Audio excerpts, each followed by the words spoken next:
Moving to West Africa now, Nigeria has reverted to a national anthem it dropped almost half a century ago.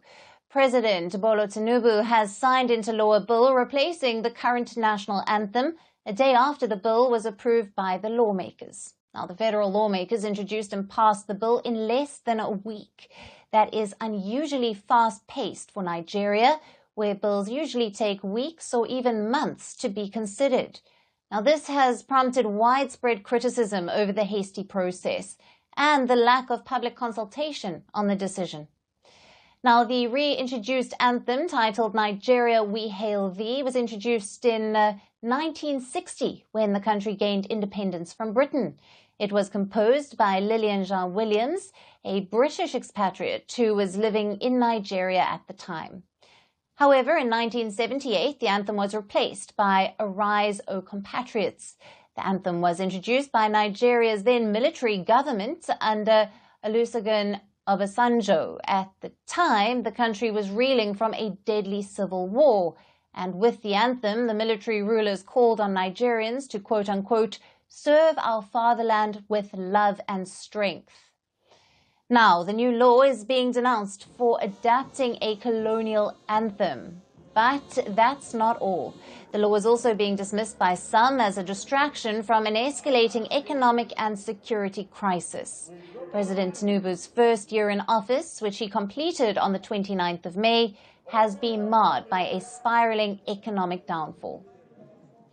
Now, the West African nation's inflation rate has reached an almost three-decade high of 33%.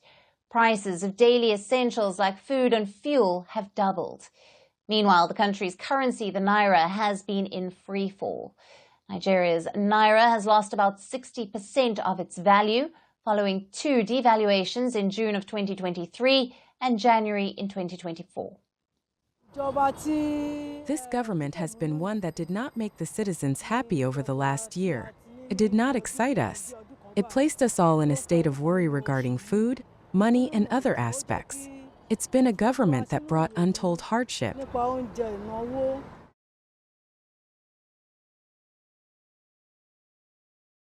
Nigeria is also grappling with security issues, including a long-running insurgency and kidnapping attacks by armed gangs. According to data from the Armed Conflict Location and Event Data Project, more than 7,000 people were kidnapped in Tinubu's first year in office, and that is more than double the number during the previous year. In office, we are still hoping that maybe there's something that will change in Nigeria.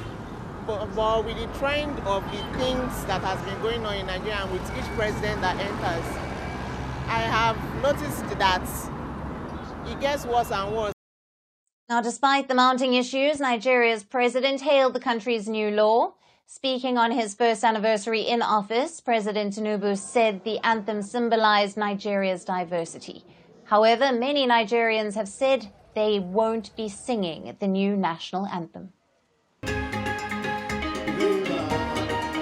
South Africa's May 29th elections.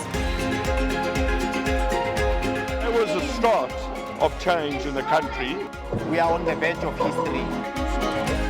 I am standing here at the forefront of change where voices echo the call for action. The nation grapples with an unemployment crisis. As South Africans prepare to cast their votes, the question looms, will the winds of change usher in a new era, or will the legacy of the past maintain its grip on the future?